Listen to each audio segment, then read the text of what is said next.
Momentarily, we are live. We are live right now. Hello, everyone. It's And me, that's David. why the orphans took the cyanide. Oh, shit, we're live? Thank you, Scott. I'm David Chen. I'm here with Scott Mendelson from TheWrap.com. We are here because, we're here really because I cannot deny when Scott wants to talk about box office. When he's like, David Chen, something big is happening in the world of box office. Let's talk about it. And I'm like, okay, I cannot turn down a Scott Mendelson conversation about box office.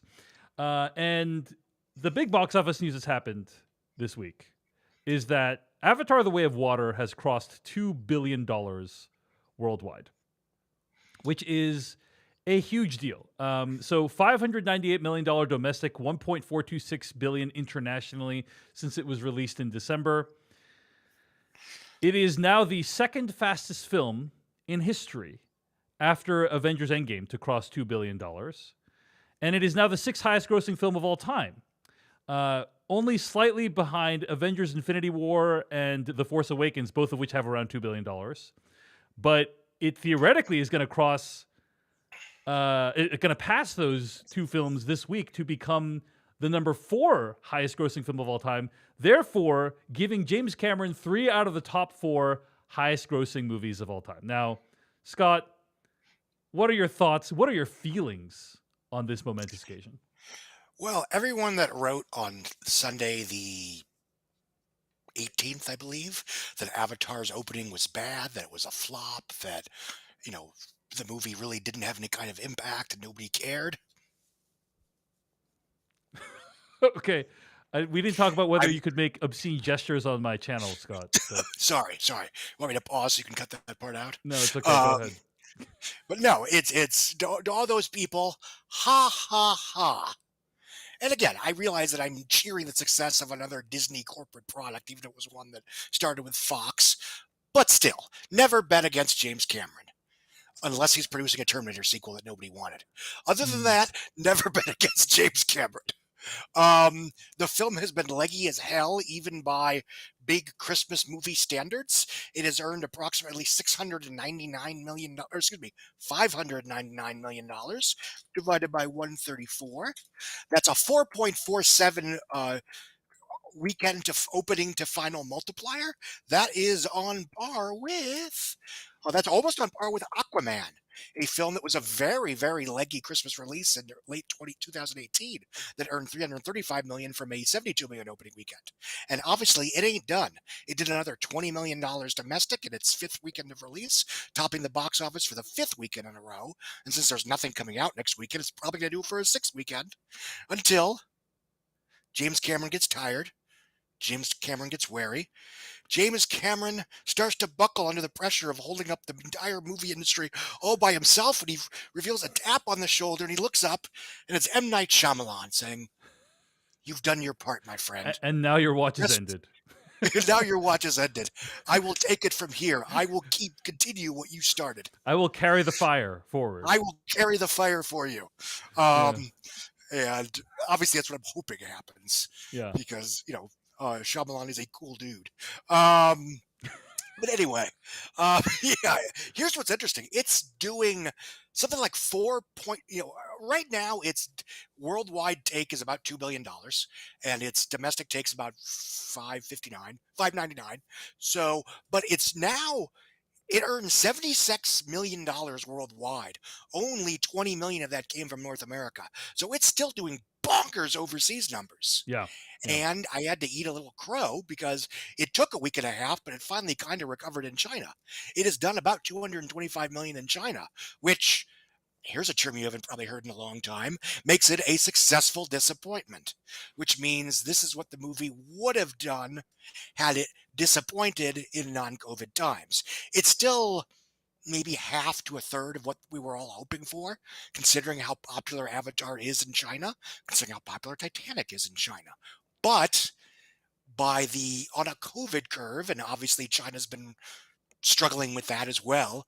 I mean, it's the biggest COVID era Hollywood movie in China so far, and the only reason it's starting to slow down is because we had the Chinese Lunar New Year coming up, and you have a crap ton of big Chinese blockbusters like The Wandering Earth 2, which I think made about $70 million on its opening day today Mm-hmm. or yesterday, whatever the time zone magic is. Mm-hmm. Um, that film, by the way, The Wandering Earth 2019 sci-fi film, made about 699 million in China in 2019.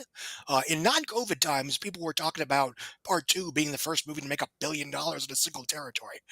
I obviously no longer think it's going to happen, but it did still have the fifth biggest opening day ever for any movie in China. So Pretty that's off the astonishing. Pretty yeah. astonishing stuff. Gotta say. And I listened to an interview that James Cameron did with KCRW recently, and he was saying how, yeah, like Top Gun Maverick did really well, but the vast majority of Top Gun Maverick's box office performance happened in North America, right? That is not true of Avatar 2, right? So No, and that's with the caveat that it did very, very well in China, or at least very well in China. It is I don't think playing. Top Gun Maverick played in China at all, if I recall No, correctly, no, it right? did not. Yeah, I yeah, apologize. I'm speaking specifically to yeah, Avatar 2. yeah. The film is basically playing closer to an old school pre-COVID, 35-65 split, which is what most big blockbusters, the Marvel movies, the Jurassic movies, stuff like that, did prior to COVID. And what we saw in the quote unquote new normal is with Russia off the table and China literally a coin toss, if that, that you're seeing a lot more 50-50 blockbusters.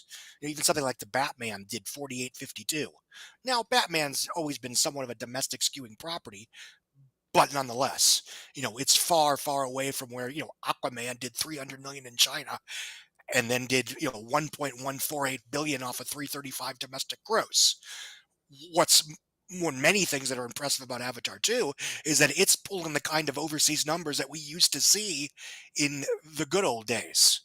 What was Spider-Man's? Because I know Spider-Man 1.91 divided by 810. Oh, I did the wrong math. I apologize. All right. Well, while you're Yeah, even doing that's 42.58, which is very good, but it's still closer to 50-50 than we would have seen in the good old days. couple of other stats I want to point out. So Avatar 2 got to $2 billion in 39 days, Hmm. which is actually faster than Avatar 1 got to it, right? Yes. 6 days faster. So that's worth noting that, like, by that metric alone, it is theoretically more popular than the first Avatar. Yes. However, it's in order to become the number one grossing film of all time, it still needs to make $900 million Yep. in order to beat Avatar 1's $2.9 billion take. Do you think that is possible? Oh, I'm inclined to say no, just Yeah. because the status. The movie going industry is a very different place than it was 12 years ago or 13 years ago. Yeah. Um, that being said, the fact that it is still just doing bonkers business overseas, and I don't see other than local biggies, and that's Pathan, which is about to open in India next week. Um, I have seen it. I'm not allowed to say that it's excellent yet. Um, that will probably do big bucks in India. I don't know to what extent it will bleed over and cross over. The Wandering Earth 2 is obviously going to be an Avatar killer in China, understandably. Demon Slayer the movie part 2 or whatever the hell it's called, that's opening in Japan next month. The first Demon Slayer was the biggest grossing global release of 2020, earning about 386 million in Japan alone out of a $505 million global total. That is the biggest movie ever in Japan and the biggest, the biggest movie ever in Japan. Those are films, local films, that might blunt Avatar's respective impact in those respective territories. That being said, in terms of Hollywood competition, I mean, obviously Ant-Man and the Wasp in a few weeks, but I mean, again, we're all rooting for Shyamalan on moral principle because Yeah. he's our beloved little weirdo in our monoculture. Um, but that's not the kind of film that's going to do 300, 400 million worldwide. This isn't 2002, and this isn't Signs. Mm-hmm. Um, So I think you're saying it would be formidable for it to beat Avatar 1. Now yes. I had mentioned earlier that probably sometime in the next week, So statistically, when most people are watching this, um, Avatar 2 will overtake Avengers: Infinity War and Star Wars Episode 7: The Force Awakens, which are Yes. both at around $2 billion, right? So it's going to Yes. exceed those amounts. That will mean that at that point in time, the top four grossing films of all time will then be Avatar 1 at 2.9, Avengers Endgame at 2.7, Titanic at 2.19, and Avatar at 2 point whatever it ends up being. Yes. Avatar 2, Avatar: The Way of Water, I should say, is number Yes. 4, right? And then number 5 will be Star Wars Episode 7: The Force Awakens. Do you have any Yes. sense of where you think it's going to end up amongst the top 4? Is it going to be number 4? I Do you think think it has a what's chance? probably So going to it probably is not going to beat Avatar 1, which because it needs no, another 900 million. But it seems like it's possible it could beat Titanic, which is at 2.19, right? it might beat Titanic for a month because Titanic is being re-released next month worldwide. Yes, that's right. So we may have a situation where Avatar: The Way of Water is the one, two, third biggest grossing movie of all time for a few weeks. And then Avatar comes out again and earns just enough to get past it again. Hmm. Um, so I mean, darn. But you think it's possible that it could be Titanic? I do. Yeah, Because again, those overseas numbers, I mean, it's holding very well in North America by any rational standard. yeah, But it's the split I'm seeing overseas, domestic overseas is nuts. yeah. I mean, it's not slowing down. Um, I and think again, what's other also than notable about this too is so yeah, it has a great chance at beating Titanic. What's also noticeable about this too is like we've talked about how hard it is to create a cinematic universe. Mhm. There's very few cinematic universes out there in the world, right? Let's name them. The MCU, Marvel, obviously, yeah. Conjuring, Conjuring universe, Furious universe, um, yeah, I guess and they did it by DC, accident, but I digress. DC to some extent. Yeah, And what else is there that's a viable I'm sure universe? I'm forgetting one, but if we're not counting like, well, again, do we count Star Wars because they tried a couple Oh yeah, spinoffs? yeah, Star Wars, yeah. But anyway, point being, there's like less than 10 viable Yeah, cinematic universes, whereas with Avatar 2, which by the way is I think deliberately positioned as the first part of a multi-part series, unlike yes. Avatar 1, right? This is now like we're seeing basically the birth of probably a new franchise that will be with us for a really long time to come, Yes, right? but for now, and I think this is a big part of why it's successful and why it's standing out from the crowd, it's just movies. And Mhm. if anything, I think the fact that it took 13 years to get made means that it's kind of a legacy sequel to itself, almost accidentally. Mhm. And the kind of nostalgia that it brings up is a kind of nostalgia from 13 years ago when just being a great movie was enough. And movies like this had no broader purpose other than being a movie that makes a lot of money. It wasn't expected to be part of a cinematic universe as we now define them. It wasn't a spin-off or a reboot or a revamp or whatever. It wasn't expected to spawn a streaming show. It wasn't expected to spawn video games and action figures as an essential part of its success. It was just a hit movie. Yeah. Yeah. And I think 13 years later, even a lot of the people that weren't big on Avatar 13 years ago, at least they're in more admiration of what it did, despite, as this one idiot from Forbes wrote 8 years ago, initially not having much of a pop culture impact. Mhm. That idiot being Scott Mendelson. Um, Yes. And I knew I was wrong 4 years ago when I went to Disney World and we went to the world land of Avatar. yeah. And people that liked Avatar and people like my children that never heard of Avatar were intrigued by the rides, intrigued by the worlds. My kids got one of those electronic banshees before we left. And the first thing we did when we got home is we all watched Avatar. And they Mhm. liked it. I think uh, every person who has ever bet against James Cameron has been wrong, right? Every person Yeah. that's ever bet against James Cameron has been wrong. I suspected Avatar 2 would do well, but I'm going to be honest, I didn't think it would do this well. Like I thought it would be like this is going to be hugely successful, but it's a different environment today. Um Obviously China's attitude towards US movies is a lot different today than it was 13 years ago. Although they welcomed Avatar 2 with open arms. Like I thought like all these things are different today and people don't care as much, but it's still going to do well because James Cameron knows how to deliver a great action film. Yes. With this box office milestone. It is now clear that the world still wants more Avatar.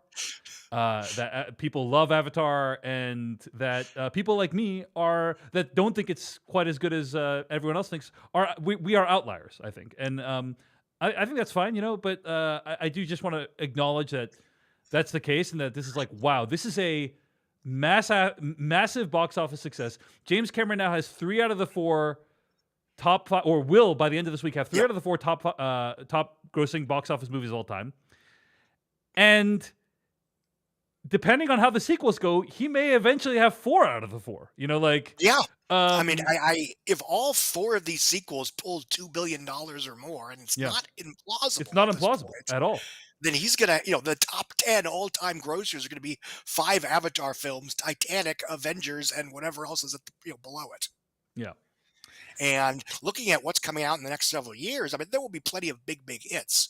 But other than maybe the next 2 Avengers films, I certainly don't see anything that screams $2 billion grosser. hmm hmm Anything else you have to say about Avatar 2, Avatar: The Way of Water, crossing $2 billion, Scott?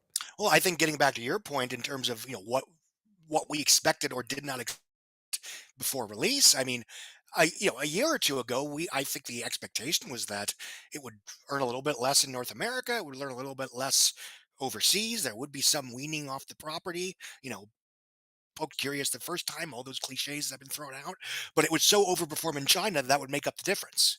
What is done even more impressive is that it merely did pretty damn well in China, but still soared to infinity and beyond. Yeah. Now, one last thing, actually, domestically, the movie's made around $600 million, right? So that's Hmm. actually less than Top Gun Maverick made in 2022.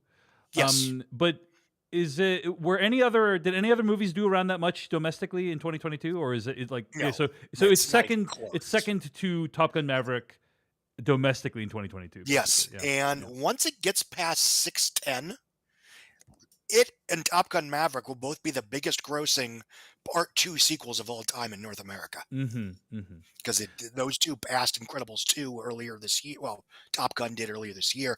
And globally, I mean, it's well past Frozen 2. I mean, Yeah. it's lapping, Frozen 2 is 1.5. Amateur.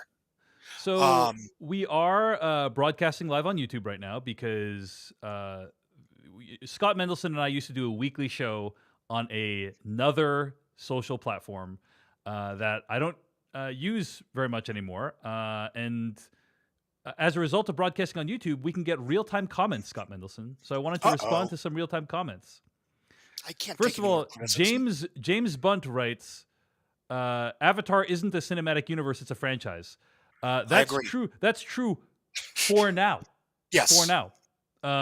Who knows what's Um, going to happen in the future? and Like, I think there's a lesson to be had, and not to be a broken record because I've been whining about this since 2015, that if Hollywood had looked at the success of the Avengers and the success of Furious 7 and the success of Jurassic World, both of which outgrossed Avengers 2 in 2015, the lesson they should have taken is there's more than one way to make a blockbuster. hmm And I think Avatars and Top Guns blow out success, and Jurassic, because those are the top 3 biggest movies of last year. It's like, look, you don't have to do the cinematic universe nonsense if you don't want to and don't think you can. People will show up for one movie in an ongoing franchise semi-regularly. yeah. Well, I was going to say for now, we don't know what's going to happen in the future, Scott. Maybe James Cameron's probably got a couple more of these left in him based on the interviews he said, and then he's Yeah, going to be like, "Hey, guess what? 10 people can make Avatar I don't movies, know. and there's going to be 10 different Avatar. There's going to be a Hobbs and Shaw of the Avatar universe eventually." Considering how expensive they tend to be, and that's not a hmm criticism because the money's on the screen, I would have to imagine if we're going to get a bunch of spin-offs, they might be animated. Yeah, I mean, anything's possible. Anything's possible. Let's see. Okay, so All in the Game had a question about what will Black Panther: Wakanda Forever make in China after being out for so long. But here's another question that I think is quite interesting. Can Ant-Man 3 be the first movie in the trilogy to cross $800 million worldwide? Maybe. I hmm mean, and I don't know. I mean, I'll be honest. I think the movie looks very bad, and that's of somebody who loves Ant-Man and the Wasp. hmm I think it looks very generically fantastical, and I think the fact that they're selling Witness, a movie that connects to a larger universe, which they've really never done before. They other Yeah. than the Avengers films themselves. There's a certain desperation that I think. That being said, there are plenty of Marvel movies that had crappy trailers that turned out to be very good, There, like there, the there are plenty. Avengers, There are like plenty of Shang-Chi, yeah, or like plenty of movies that Captain were Marvel. crappy, and ended up making Yeah, a ton of so money. I will So happily eat crow when the time comes if there's yeah, just a bunch of really cool, good stuff that isn't in the marketing. yeah. That being said, first of all, I don't think Black Panther: Wakanda Forever is going to do much in China. I think it was just an olive branch. It's already been out in theaters for ages. It comes out on VOD, PVOD, or whatever. Uh, you know, just before it opens in China. Um, you know, and in a world where Black Panther: Wakanda Forever can barely get to 830, which is very good, by the way. I mean, it's a complicated situation where they're going to only get to 830. I've got a tough time thinking that Ant-Man 3 of all things somehow ends up in Doctor Strange 2 level numbers, or even Thor 3, which did 850. Could I be wrong? Sure. Wonderful. Especially if it does over. Here's the thing about China and Ant-Man. Ant-Man needs China more than China needs Ant-Man right now. That's usually not the case for most Marvel franchises. Hmm. But Ant-Man and the Wasp was the only Marvel movie that was saved by China. It did Hmm. 125 in China, which was a record at the time for a solo superhero movie. Believe it or not, because they had a ceiling before Venom and Aquaman. Hmm. Um, and that was what pushed it over $620 million. I see. Yeah, but So Ant Man and the Wasp made 216 domestic, right? yes, Which is still very good, fine, but but it's it just not goes it's to not like a show runaway that success. You're saying, yeah, right? it just goes to show that even when Marvel is at its peak, not everybody's going to show up to every franchise in equal numbers. Hmm. I mean, in 2018, Black Panther made $1.3 billion, Avengers: Infinity War made $2 billion, and then Ant Man made 620. And again, that's no slight on Ant Man, a Yeah, film that I very much like and was a lot cheaper to make. But it just shows that you know the rising tide will only lift your boat so much. yeah. Um, All right, Scott. Well, before we wrap up our conversation, typically we would count down the top five. We're not going to count down all top five, but you do want to talk about a couple of other titles, specifically Puss in Boots, which I think came in number 2 this weekend, right? yes, And Puss in Boots is apparently doing quite well, right? So it's let's. legging out like the Greatest Showman. Hmm. Hit a $12 million fourth weekend. Um, and Jonathan, forgive me, I don't know his name, but if he wants to retweet himself, that's fine. You point out a stat that of the 6 movies that opened above $134 million last year, so Avatar 2 and above, Puss in Boots, which did not open to 100, opened to 26 over like 6 days, had a bigger fourth weekend than everyone but Avatar. So it's pulling in ridiculously strong week to week numbers. It's leggy as hell. It's gonna pass Sing 2's 161 million. It's gonna pass the unadjusted 149 million gross of Puss in Boots in 2011. It's not gonna get anywhere near the 550 the first Puss in Boots did, but it's at 297 right now. It did 30 million worldwide. It's still killing it overseas. It might get to 400 worldwide. That's a long shot. 350, 360 is still very much within reason, but it's the only big animated movie until Universal Super Mario Brothers in April. Hmm. So there's a giant vacuum. And Yeah. once again, this shows that in terms of theatrical market share for animation, Disney is now in second place. And I don't see that changing anytime soon. Mm. So yeah, Puss in Boots made $11 million in its fourth weekend, right? Or fifth weekend actually. I'm seeing. Yes. And its domestic total now stands at around 126. So This, despite being on PVOD, for the majority of yeah, its run. you can So you can once go and again, buy or rent Puss in Boots right yes, now. you can Puss in rent Boots right now. for Yeah. $20. Yep. And as I've frankly been saying since, I don't know, A Quiet Place Part 2 in May of 2021, if it's a movie that people want to see, they will keep seeing it in theaters, even if it's available elsewhere. I think the PVOD marketplace is unique in that it does not cannibalize theatrical. Um, I think it's sort of viewed as the skewed yes and window, getting people that weren't probably going to see it in theater anyway.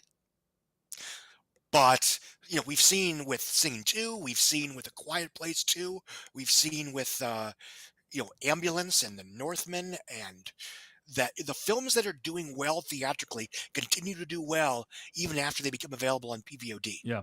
Yeah. Even something like Doctor Strange: The Multiverse of Madness, which did not drop dead when it jumped onto Disney Plus after 45 days.